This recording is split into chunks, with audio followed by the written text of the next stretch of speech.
Okay, how's it going, guys? I thought I'd do a quick review of my new sort of knife focused multi-tool. So it's the Leatherman Free K2. It's this specific model, and as you can see, it is primarily a knife, but we have a few little multi-tool options in the back here.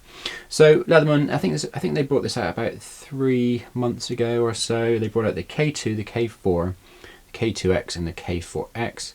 So this is the K2. The K4 is exactly the same as this, but with scissors added, and it's a little bit more expensive. And then the K2X is the same as this, but with a silver handle and a partially serrated blade.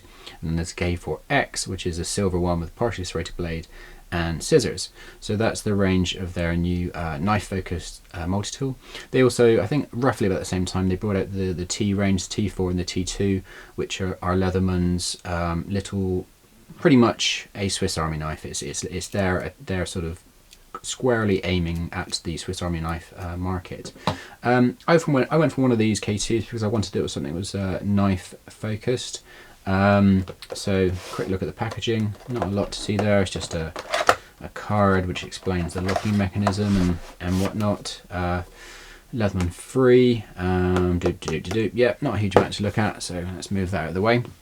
Let's have a look at the product itself. So what we're looking at here is, like I said, knife focused. We've got a 3.3 inch blade, which has about, its cutting surface is almost exactly 3 inches.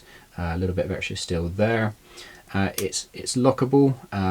In terms of a blade, this is 420 HC, so high carbon steel, which is serviceable. You know, I think if you're a real knife snob, you'll know full well that this steel isn't the best. It's not the worst. Its pros are that it's quite resistant to corrosion, so it shouldn't rust up on you unless you really badly mistreat it and, you know, put it in salt a lot and things like that. And you can get a really good edge, and it's pretty strong, but the downside is that it does lose its edge fairly quickly. So this is the type of knife that you're going to need to either use a whetstone on, or, you know, one of these sharpeners. I find this one quite good. It's a little AccuSharp, very easy. Just, you know, literally just a couple of seconds, run up and down the blade a couple of times, and you've got a perfectly sharp, you know, razor sharp knife once again. This, we've got, as you can see, we've got a little bit of a hole here which you can use to deploy if you wish, or the way I tend to do it is I take the pressure off the spring by pushing the lever across, and then a little bit of a flick. It's not spring loaded, that's just me physically just doing it. So it's quite a nice one-handed deployment. So yeah, get back to the blade here. So we've got kind of like a calf's foot or a drop point type shape. Very little sort of a nice workable tip there for some like delicate stuff. Got a bit of a hollow grind, and like I said, this stuff is very easy to maintain yourself and, you know, sharpen yourself. So it's a good workable knife blade. We've got a little bit of a sort of a edge. You can see mine's a bit beat up because I've been using it for a few weeks now. Bit of a rounded edge to the back here, so you can get your thumb onto the back and really, you know, get into it for some, you know, hard carving or something. You've also got a nice little bit of a texture on the back here, a bit of gnarling on the back of the knife there. So you've got a nice ergonomic shape overall. It does feel good in the hand. It's quite chunky, it's quite a good size, but it does feel like you really could do some serious work with it, and, you know, work on some wood or something, and, you know, it would stay comfortable for a long time. We do have the pocket clip here, which is removable, but that is there, and that is kind of pushing into your hand a little bit. But I honestly think that you'd have to be, you know, working on something for hours for that to really bother you. I've been using this quite a lot, and it's been fine. You know, it's rounded, it does poke out a little bit, and it is pushing into your palm. Like I say, it is removable, but I find it quite useful because I keep it in my pocket quite a lot. So yeah, let's have a look at the other things. So on the back here, the whole point of this free range, by the way, is that everything's meant to be one-handed and easy to sort of get out and, you know, deploy one-handed. So that's kind of the whole purpose of this free range. So, and I can confirm it does work pretty well like that. So to get these multi-tools out, you basically push down on the back there, and then you can spread them out and choose what you want. Everything locks, so as soon as you've chosen your preferred tool, push it all the way, and it locks absolutely solid. Same goes for the knife. The lock on that is really solid, and I would have no problems whatsoever trusting that lock. It feels like it really does feel like a pretty much a solid knife. Just a tiny minuscule amount of play, but absolutely nothing to worry about. No play that way, no play that way. Very solid locking mechanisms. These ones have a combination of magnets holding it in, and also the spring from the lever which holds it in place. And I have to say, if I don't push that lever over, I think you'd really have to be going some to get that to come out by accident. Maybe if you flung it across a road and hit the ground, it would pop out, but it would have to be something quite dramatic. I don't think there's much fear of that coming out by accident in your pocket. It's pretty far in there, pretty well in there, I should say. Same goes for these guys. You do have to give it a fair old push on the back to get them to come out. Anyway, yeah, so let's have a look at the tools here. So we have a Phillips head with a bottle opener. We have an awl, or some people call it a reamer, which also has a little petite little flat head on the end there with a slight cutting surface on it for working at things, or scraping something out or something like that. And then we have quite a chunky flat head with also a cutting edge there. That's quite good for getting into like tough plastic packaging.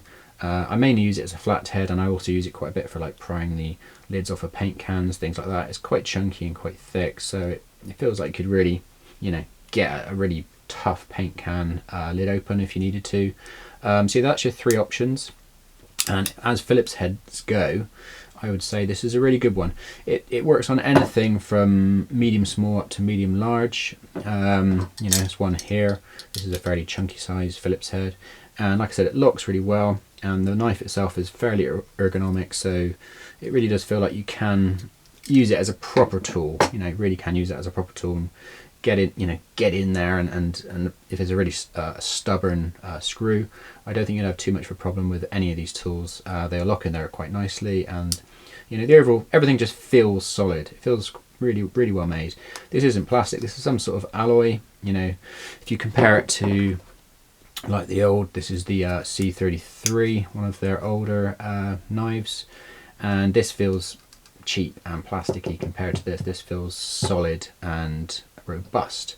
So yeah, let's just do that just so you get an idea for sizing. So let's get typical, so that's a typical size Swiss Army knife there. Got an older Leatherman tool here just to give you an idea of sizing, and even have a little look at a typical box cutter there. So as you can tell, it's a reasonable size. It's not a small product at all, but for me, with my medium-sized small hands, I think it works really well, and I do very much like the swift deployment. So if you imagine it's in your pocket up to the top of the pocket clip like that, reach into your pocket like this, and you pull it out, and it's immediately in the right position to flick out. So from getting out of your pocket to getting the blade out and working on something with one hand, very fluid and very easy. It's just kind of intuitive. Does seem to be designed, very well in terms of that. So there you go. So I think I've covered most of everything here, all the different tools. Let's have a quick look at the weight for you. I believe it's around about 140, 150. So that's going to be, let's just check they're not lying, so 144 grams. If you compare that to something like your typical Swiss Army, it's probably going to be around about 190 something, and like some of the older Leatherman tools, 147, so that's slightly heavier. So it's got a bit of a weight to it, but it's not crazy heavy. This sort of alloy handle is obviously not adding a huge amount of weight. It's mainly the steel from the tools, which is the bulk of the weight. And overall dimensions, like I said, 3.3 on the blade, and then about just under 5 for the handle, and then we're looking at just under 8 for the whole thing.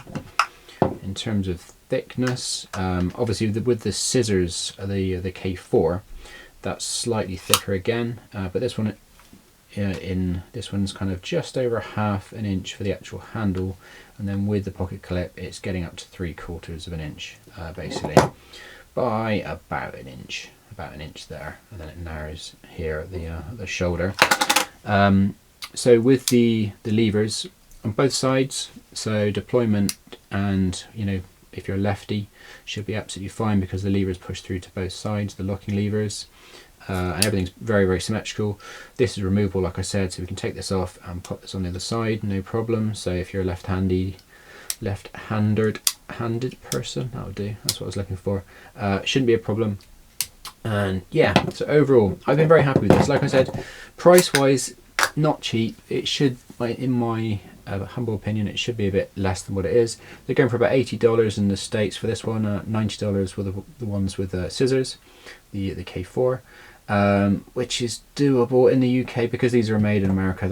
They're not great for us in the UK. We're paying £100 for these and $120 for the ones with the scissors. So overpriced in my opinion for what you're getting, but you are getting a good solid well-made tool. And yeah, I've been enjoying it. Like I say, if you don't mind paying that much for it, then I think it is a decent quality product. In terms of value, I think there's something to be said for, you know, getting like a Swiss Army knife, cheap Swiss Army knife, and a purpose-built pocket knife with a better quality steel. You're probably going to be getting, you know, both of those for the same, if not slightly less than what you're paying for this. But if you are somebody who wants that sort of that niche field where you want a knife focused tool that has these, you know, pretty well designed little multi-tool options in there, and you're not going to massively miss, you know, a pair of pliers or a pair of scissors, then yeah, like I said, I've been pleasantly surprised with this one. Bear in mind, if you are in the UK, this is not a legal carry about for no reason type thing, because the blade is over 3 inches and it's a locking knife. Same goes for this one actually, because this one locks. Even the blade itself, getting a bit stiff, even though the blade itself is under 3 inches, because it locks. This is a C33 by the way, one of the Leatherman old ones. That's not legal. This is legal. This because the blade is under 3 inches and because it doesn't lock. You can carry that around for no reason whatsoever in the UK. But this you can't. You can carry it around, but you have to have a reason for it. You need to be using it for work or carrying it to work, something like that. One of the things that I do is I teach kite surfing, so I often have to, you know, if I'm supervising a bunch of pupils and things go wrong, I need to have a knife, a decent knife, locking knife on me so that I can quickly deploy it and cut through, you know, lines or kill the kite quickly if things are going wrong basically. So for me, I would have a reason to be using this for some of my work. I don't do that all the time, full time, but there is, you know, and obviously around the house, around the home, you can carry what the hell you like pretty much within reason, as long as you're an adult and all the rest of it. So yeah, bear that in mind. In the States, I'm sure there's pretty much no restrictions on things like that, unless you're in, you know, hospitals or a government building, what have you. But in the UK, you do need to have a reason to be carrying this around. So make sure you don't get caught by somebody carrying around this, because it is in the danger zone for us in the UK. Anyway, I thought I'd have a little talk about it. Like I said, I've really been enjoying it. Like I said, I do think it's slightly overpriced. If the steel quality was slightly better at the same price, or if it was maybe 20 quid less, I would say if this is what you're looking for, then go for it. Like I say, I do think it's just slightly overpriced, but I do think it's a good tool. And I do like the way it deploys, and I do like the feel of it and the size of it and the quality of it. Like, it does tick all the boxes. It's just the price. It's just the price which is questionable. Maybe if you get it on sale or something like that, go for it. But yeah, there you go. I just thought I'd give you my take on this little K2 Leatherman. Yeah, I like it, but like I said, bear in mind, I also do think it's slightly overpriced. Thank you guys. Peace out. I hope that was useful.